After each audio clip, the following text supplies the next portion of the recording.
Back to my channel. कैसे हो दोस्तों आप? आई होप आप सब ठीक होंगे, स्वस्थ होंगे, मस्त होंगे, अपनी लाइफ में खुश होंगे। तो फ्रेंड्स, आज दिन है बुधवार और मैं बना रही हूँ करम कल्ला।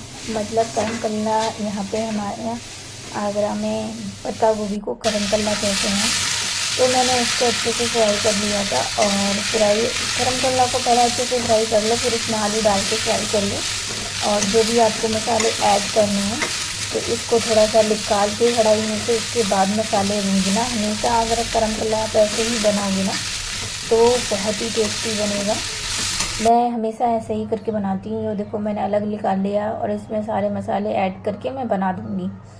तो फ्रेंड्स, वहाँ एक साइड मैंने बना की सब्जी रख दी है, वो बन रही है। जब तक मैं आटा मार लूँगी। यहाँ पे बच्चों को जल्दी जाना स्कूल है इस वजह से। और यहाँ मैं आटा गूंद के रख लेती हूँ। क्या होता है ना कि फिर गूंद के रख लो ना आटा तो जल्दी रोटी पे सेक दो गरम गरम। मेरे बच्चे ना पराठे लेके नहीं जाते हैं, रोटी लेके जाते हैं, तो उसी के चक्कर में मैं पराठे कम बनाती हूँ और रोटी बना लेती हूँ तो रोटी भी हाथ की हाथ बन जाती है। और हाँ, यहाँ इसके पापा भी अभी रोटी खा के नहीं जा रहे हैं, वो मंडी जाते हैं तो सुबह सुबह ही चले जाते हैं। तो सिर्फ हम 3 जनों के लिए ही खाना बनता है, आयुष के लिए, जानवी के लिए और मेरे लिए। बस उतना ही आटा मारूंगी जितना हम लोग 1-2 रोटी खा सकेंगे। और टिफ़िन में जितनी जाएगी रोटी बस उसी के हिसाब से मैं आटा मार के लगाऊंगी, क्योंकि ज़्यादा रोटी बनाने से क्या होता है फिर बच्ची बच्ची डोलती है, ना खाती है, ना फिर गैया को डालनी पड़ती है। इस वजह से ज़्यादा भी वेस्ट नहीं करना चाहिए। तो मैंने सारी सब्जी ना अभी बनी नहीं थी तो मैंने उसको अभी अच्छे से चला दिया था, फिर बनाने लग गई थी मैं रोटी। क्योंकि रोटी भी जल्दी बना के रख दूँगी। अभी जो टाइम हुआ है फिर बच्चों को आगे जाके तैयार करूँगी। और यहाँ ना 8 या 10 रोटी मैं सेक लूँगी, इससे ज़्यादा रोटी मैं बनाऊँगी नहीं। क्योंकि क्या है ना कि ज़्यादा रोटी बना लूँ तो फिर खबेगी भी नहीं और ना ही तो, क्योंकि गरम गरम बनाती थी तब तो बच्चे खा जाते हैं। जब उसके पापा घर पे होते थे तब मैं बना देती थी। पर अभी चल रहे हैं नवरात्रि तो इन्हें भी स्कूल भी डेली है, परमानेंट छुट्टी नहीं है एक भी। तो बच्चों का लंच वगैरह तो बनाना ही पड़ता है। मैं सारा खाना पीना बना लेती हूँ, उसके बाद काम वाम करने के बाद लास्ट में नहा के तब मैं मंदिर जाके पूजा करती हूँ। मेरे पास में ही मंदिर है तो वहाँ जाके पूजा करते हैं हम लोग। तो सारा काम कर लेंगे ना, उसी के बाद क्या होता है कि पूजा करो ना तो संतुष्टि से करनी चाहिए, आपको हड़बड़ी नहीं होनी चाहिए। क्योंकि जब काम पड़ा होता है ना तो कहीं देर होती है ना तो ऐसा लगता है कि अभी काम पड़ा हुआ है, थोड़ा जल्दी जल्दी कर लो। तो मेरे मन में ये सवाल नहीं आता है, क्योंकि मैं सारा काम करने के बाद ही पूजा करने जाती हूँ। बहुत से लोग होते हैं जो कि पहले नहा धो के पूजा करे आते हैं, उसके बाद काम करते हैं। क्योंकि मेरी जिठानी भी मतलब नहा धो लेती थी पहले और पहले पूजा कर आती थी, उसके बाद मतलब कोई काम करना स्टार्ट कर दी थी। क्योंकि मतलब ऐसा होता है ना, पूजा वूजा करने के बाद चाय पी लो, इस वजह से पहले ही पूजा करके आ जाते हैं। पर मुझे क्या है, मैंने तो व्रत रखा नहीं है फ्रेंड्स, तो मैं तो सारा काम कर लेती हूँ, उसके बाद ही मतलब पूजा करने जाती हूँ। और पूजा करके आती हूँ उसके बाद ही खाना खाती हूँ। कान्हा जी को खाना खिला देती हूँ, उसके बाद मैं खाना खा लेती हूँ। क्योंकि बच्चे होते हैं तो कभी कभार जब बच्चे खवाते नहीं तो मैं ही खिला देती हूँ। और यहाँ पे जितनी रोटी मेरी थी, 1-2 रोटी मेरी ऐसी हो रही थी कि मतलब फूल ही नहीं रही थी, तो मेरा दिमाग ख़राब होने लग गया था। तो रोटी अब मेरी जो भी है मैं डालूँगी तो वो फूले तो मुझे अच्छी लगती है। जब रोटी अच्छी फूलती है ना तो मतलब अच्छा लगता है कि हाँ रोटी में जान है। और जो रोटी नहीं फूलती है वो रोटी को कहते हैं कि पता नहीं कैसी रोटी है, फूल ही नहीं रही है। इस वजह से ना जो रोटी थी मेरी फूल ही नहीं रही थी। क्या था ना, कोई कोई रोटी ऐसी थी नहीं फूलती नहीं है, और बाकी की तो सारी रोटियां मेरी फूलने लग रही थी। तो यहाँ पे क्या था ना कि जब मैंने एक साइड सब्जी रख दी थी ना और बच्चे तैयार होने में लग रहे थे, नहा धो के चले गए थे, और मैं अब ना तैयार करती हूँ, अपने आप ही तैयार हो जाते हैं और मुझे इतनी ज़रूरत नहीं पड़ती है तैयार करने की। मुझे बस जानवी की चुटिया वगैरह ये सामान करना होता है। और जाकर मैं कभी बोतल वगैरह भर देती हूँ, टिफ़िन वगैरह बैग में जो भी होता है ना सब कुछ रख देती हूँ। क्योंकि बच्चे हड़बड़ी में भूल जाते हैं और जल्दबाजी में देर हो जाती है तो कुछ भी ध्यान नहीं रहता है ना, तो छूट जाता है उनका सारा सामान। इस वजह से क्या होता है ना कि जब भी हम ये जिम्मेदारी बच्चों के ऊपर तो छोड़ नहीं सकते हैं, क्योंकि लंच एक ऐसी चीज़ है ना, अगर हम ध्यान से नहीं रखेंगे तो बच्चे भूखे ही रह जाएंगे स्कूल में फ्रेंड्स। और इस टाइम गर्मी बहुत है और इस भूखे रहने से बच्चों को खाली पेट चक्कर वगैरह भी आ सकते हैं। इसी वजह से लंच को पहले रखना चाहिए, क्योंकि आपको ये तो रहेगा कि हाँ लंच रखा हुआ है। कभी कभार मैं बोतल वगैरह भी भर के रख देती हूँ, सारी कुछ करके रख दूँगी जो कि बच्चे कुछ भी ना भूलें। और मैं बैग पहले तैयार इसलिए करती हूँ क्योंकि बैग तैयार हो जाएगा तो जो भी सामान है ना बच्चों का अगर छूट जाता है तो ना उन्हें स्कूल में दिक्कत होती है, तो मैं पहले से ही उनका बैग पैक कर लेती हूँ। उसके बाद मैं दूसरा काम करती हूँ, जो भी छुट्टियाँ या जो भी काम करना होता है बच्चों को तैयार करना, बाकी के बाद में मैं सारा काम करती हूँ, क्योंकि ये सारा काम हो जाता है ना तभी मतलब मेरा ये लगता है कि चलो अब फाइनली इनका सारा कुछ हो गया है, अब ये जा सकते हैं। तो यहाँ पे मैं अपनी रोटियाँ गिनने लगती थी कि कितनी है, क्योंकि ज़्यादा एक्स्ट्रा बनाओ ना तो क्या होता है ना कि फिक जाती हैं। हमारे घर में अगर गैया को नहीं मैं ऊपर फ्लैट में रहती हूँ और नीचे जाने का वो नहीं रहता इतना, तो गैया को रोटी भी बच्चे कभी कभार नहीं डालते, तो यहाँ पे मैं गिलहरी को डाल देती हूँ। गिलहरी खा लेती है हमारे यहाँ पे, उसको चावल वगैरह सब चीज़ डाल देती हूँ, सब खा जाती है। तो मैं गिलहरी के लिए ही मैं मतलब कभी कभार रोटी डाल ही देती हूँ, वही मतलब रोटी खा लेगी। बासी नहीं डालती, ज़रूरी नहीं है कि रोटी है तो बासी डालो, हम दूसरों को बासी थोड़ी ना खिलाएंगे। तो फ्रेंड्स मैं उसको कभी कभी जब ये रोटी बना रही होती हूँ ना तो आधी रोटी तोड़ के ना उसको भी डाल देती हूँ, क्योंकि वो भी बच्चे वाली है भाई, उसके भी थोड़े 2-1 बच्चे हैं और जिनको वो पाल रही है, वो कहाँ से लाएगी, तो यहीं पर डाल देती हूँ तो फ्रेंड्स वो खा लेती है।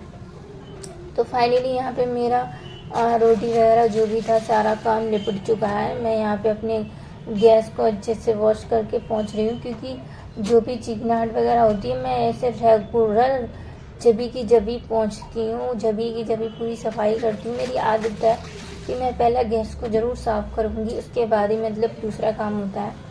पीछे टाइल पे भी सब्ज़ी वगैरह की जो छींट होती है ना वो भी चली जाती है ना, तो क्या होता है ना कि पीली पीली नज़र आने लग जाती है, क्योंकि ये वाइट कलर है तो इस पर जल्दी नज़र आता है, तो मैं इसको जल्दी पोंछ दी। इसको मैं क्या करती हूँ कभी नहीं छोड़ती, मतलब रेगुलर इसको पीछे से पोंछ देती हूँ, क्योंकि गैस की जो भी एक भी मतलब सब्ज़ी वगैरह की जो भी छींट जाती है ना अच्छे से पोंछ दो ना तो दिखाई नहीं देता, एकदम क्लीन नज़र आता है और अच्छा भी लगता है।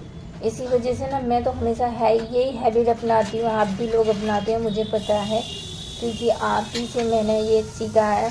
क्योंकि क्या होता है ना रेगुलर जो काम होते हैं ना, हम एक लेडीज़ होती हैं जो आपस में एक दूसरे से शेयर कर लेती हैं।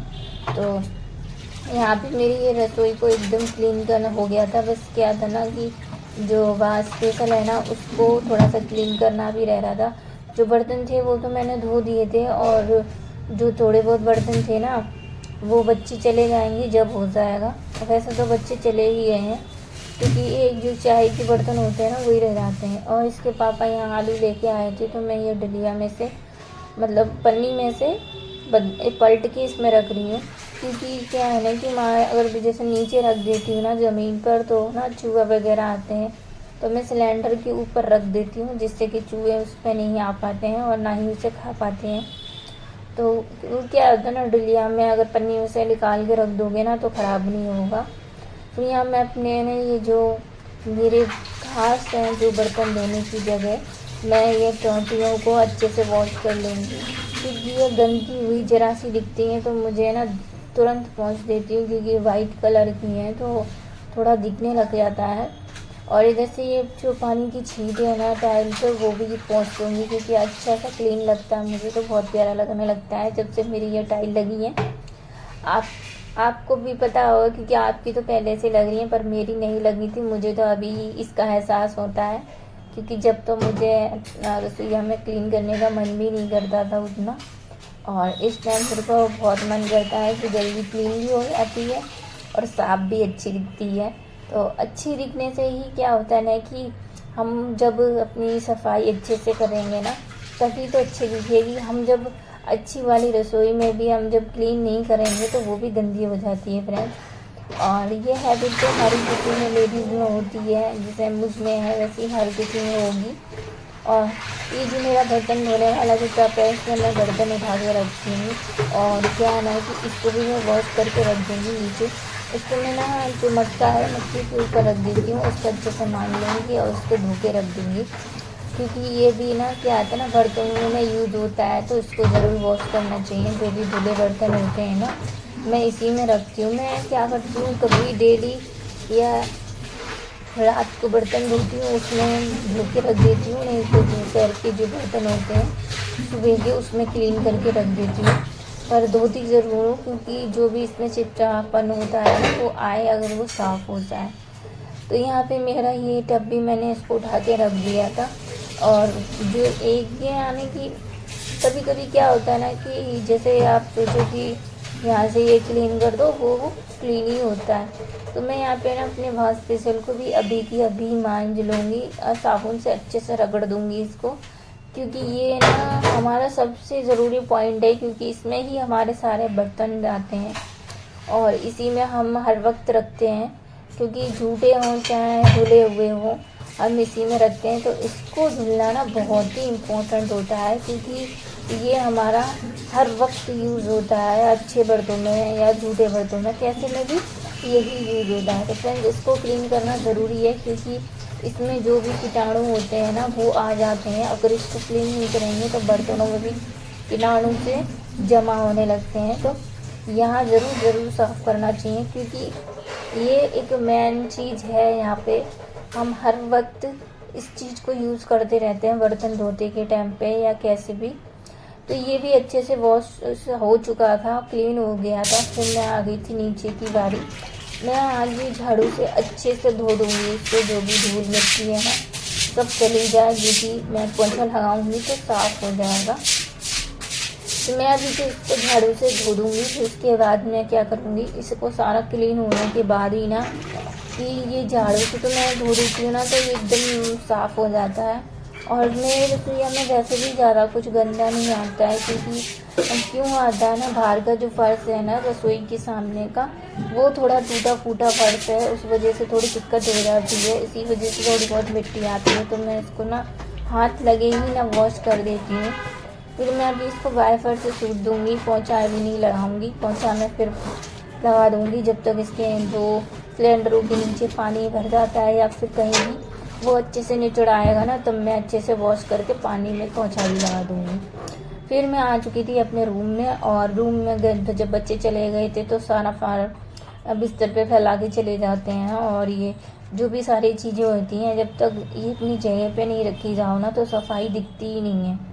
तो यहाँ पे ना कि ये चादर भी बहुत गंदा हो चुका था, और मैं 2 दिन में या 3 दिन के बाद ना ये चादर उतार देती हूँ धोने के लिए, क्योंकि यहाँ पे मशीन तो नहीं है फ्रेंड्स जो कि मैं हर वक्त मशीन में धोती रहूँ। मैं तो हाथ से ही कपड़े धोती हूँ सारे। तो मैं इसलिए 2 दिन या 3 दिन चादर को रहने देती हूँ, उसके बाद ही मैं निकाल लेती हूँ धोने के लिए। तो यहाँ पे ये चादर था ना गंदा, तो मैं इसकी सारी तकिया को हटा के ये चादर ना चेंज करूँगी, जो कि ये चादर धुल जाएगा ना तो व्रत वाला दिन आने वाला है। तो मैं कह रही हूँ ये धुल जाएगा, जब व्रत होगा ना उस दिन ना कपड़े ज़्यादा नहीं होंगे। तो उस दिन क्या होता है ना कि जल्दी फ्री हो जाओ ना नहा धो के पूजा करके, तो ज़्यादा अच्छा लगता है। फिर आराम से चाय बैठ के पियो तो मुझे ज़्यादा अच्छा लगता है। मैं हमेशा ऐसा ही करती हूँ जब भी मेरा व्रत होता है ना। अब मैं अष्टमी का व्रत रखूँगी फ्रेंड्स, और क्या ना मैंने फर्स्ट व्रत रख लिया है। सिर्फ अब अष्टमी का व्रत आएगा जब मैं रखूँगी, वो आपसे शेयर भी करूँगी, क्योंकि वैसे तो मैं आपसे हर वीडियो शेयर करती हूँ। और जो बाई चांस हो जो नहीं कर पाई ना उसके लिए मुझे माफ़ कर देना। और यहाँ पे देखो मैंने चारों कोनों पे गार्ड लगा के चादर बिछा दिया है, और कितना क्लीन बिछा है। देखो ऐसे अगर बिछाने से क्या होता है ना, आपके बच्चे हों चाहे कोई हो, अगर इस पर कूदते भी है ना तो भी फ्रेंड्स ये चादर ख़राब नहीं होता है इतनी जल्दी। और क्या होता है ना एकदम क्लीन दिखता है, एकदम मतलब क्लियर बिछा हुआ दिखता है। तो मुझे तो बहुत अच्छा लगता है इस तरीके से बिछाना। अगर आप भी कभी यूज़ करके देना ऐसे ही, अगर चादर में गांठ बांध के आप कभी बिछाना तो देखना कि कितना सही बिछेगा। और ये ना क्या है ना कि जब मैं इस तरीके से बिछा देती हूँ ना, जो भी सारी तकियाँ होती हैं उसको सेट कर देती हूँ, और जो जो वैसी तकियाँ हैं जो चादर की मैच की तकियाँ हैं उनको हटा के मैं कवर दूसरा चढ़ा दूँगी, क्योंकि वो भी हाथ की हाथ तुरंत ही जब ही धो देती हूँ मैं, जब मतलब ये कवर उठा लगाती हूँ ना तो उनको भी निकाल लेती हूँ और उनको भी फिर मैं वॉश करूँगी, क्योंकि एक साथ अच्छा लगता है मैचिंग की सेट की तकियाँ लगाने से अच्छा लगता है। मेरी तो फ्रेंड्स 6 तकियाँ हैं, क्योंकि मेरे हस्बैंड 2 या 4 तकिया तो लगा लेते हैं, 3 लगा लेते हैं, ज़्यादा नहीं लगाते। उनको ऊंची तकिया मतलब सिर रख के रखने का मतलब सोने की आदत है। और मैं ना फ्रेंड्स पतली पतली तकियाँ हैं तो मैं भी 2 ही लगा ही लेती हूँ ना, तो मेरे भी सही रहता है। अगर ज़्यादा ही मेरे सिर में दर्द होता है ना तो नहीं लगाती, वरना तो मैं लगा लेती हूँ। फ्रेंड्स यहाँ एक तकिया बच्चों को लगाते हैं, क्योंकि वो बीच में सोते हैं ना, तो वो एक तकिया लगाते हैं। अब इस साइड जो तकिया रखती हूँ मैं, इस साइड मुंह करके नहीं सोती हूँ मैं, जब भी इधर को सोती हूँ मुंह करके, जहाँ पे ये मतलब अभी रख रखी है तकिया। और रात में हम ऐसे ही सोते हैं, और सुबह के टाइम पे मैं ऐसी तकिया रख देती हूँ, क्योंकि इधर से ना हवा नहीं लगती है। अगर यहाँ पे तकिया और मतलब कोई लेट जाए तो सबको हवा नहीं आएगी, तो इसलिए ना हम बड़ी तकिया रख कर जब सो जाते हैं। तो यहाँ पे मेरा बिस्तर भी अच्छे से हो गया था और इतना अच्छा भी लग रहा है देखो। और इस तरीके से आप भी यूज़ करेंगे ना तो ना क्या ये गंदा नहीं होगा और अच्छे से बिछा रहेगा। तो यहाँ पे मेरे सारे कपड़े आ गए थे वॉश करने के लिए, क्योंकि मैं ये सर्फ में घर आके चली जाऊंगी ना, तो फ्रेंड्स क्या है ना कि ये जो भी मतलब इसमें गंदापन है घर जाएंगे तो वो अच्छे से वॉश भी हो जाएंगे और जल्दी ही सफा हो जाएंगे। तो ये भीगेंगे कम से कम 1 घंटा हो जाएगा इन्हें भीगने में। तो जब ये भीग जाते हैं ना ज़्यादा देर तक के लिए ना, तो सच में जल्दी साफ़ हो जाते हैं, ज़्यादा मेहनत नहीं लगती है। मैं हमेशा ऐसा ही करती हूँ, धोने से पहले या 2 घंटे पहले भिगा दूँगी या 1 घंटे पहले भिगा दूँगी, क्योंकि जब भी ज़्यादा कपड़े होते हैं मैं सर्फ में गिरा देती हूँ। थोड़े बहुत कपड़े होते हैं तो नहीं गिराती, पर ज़्यादा होते हैं तब मैं गिरा देती हूँ, क्योंकि वो वॉश भी फिर हो जाते हैं, सर्फ में डाल दो ना तो जल्दी वॉश हो जाते हैं। फ्रेंड्स अगर आपको मेरा वीडियो अच्छा लगता हो तो लाइक एंड सब्सक्राइब ज़रूर कीजिए, प्लस बेल आइकन दबाना ना भूलिएगा। और आप लाइक नहीं करते हो मेरे वीडियो को, अगर आपको अच्छा नहीं लगता है तो मुझे कमेंट में बताइए मेरे वीडियो में क्या कमी है। मुझे आप बताओगे नहीं जब तक मुझे क्या पता चलेगा। तो अब मैं यहाँ आ चुकी थी अपने सोफ़ा वगैरह को क्लीन करने के लिए। इसको भी मैं अच्छे से झाड़ लेती हूँ ना, तभी मतलब मैं इसको बिछाती हूँ। और मेरा डेली का यही है, मैं डेली इसको ऐसा ही करती हूँ। मैं जब तक इसको अच्छे से झाड़ लूँगी, धूल मिट्टी हटा दूँगी ना, तभी इस पे सारे कवर बिछाती हूँ, वरना कभी नहीं बिछाती। मेरा डेली का हैबिट यह है कि मैं हमेशा सफाई का काम ही रखना ज़रूरी होता है। अगर मैं इस पे गंदे ही बिगड़ झड़े पे बिछा देती तो मेरा क्या फ़ायदा होता, मिट्टी सी तो भी नज़र आती, कोई फ़ायदा नहीं होता। फ्रेंड्स अगर आप क्या नाम है अभी जब इस सोफ़े को हमेशा झाड़ के रखोगे ना, तो ये इतना गंदा भी नहीं होगा और एकदम साफ दिखेगा। फ्रेंड्स जो भी हाथ होते हैं मैं गीले कपड़े से अच्छे से पोंछ लेती हूँ। और नहीं मतलब क्या होता है ना कि कभी कभी बच्चे गंदे हाथ लगा देते हैं।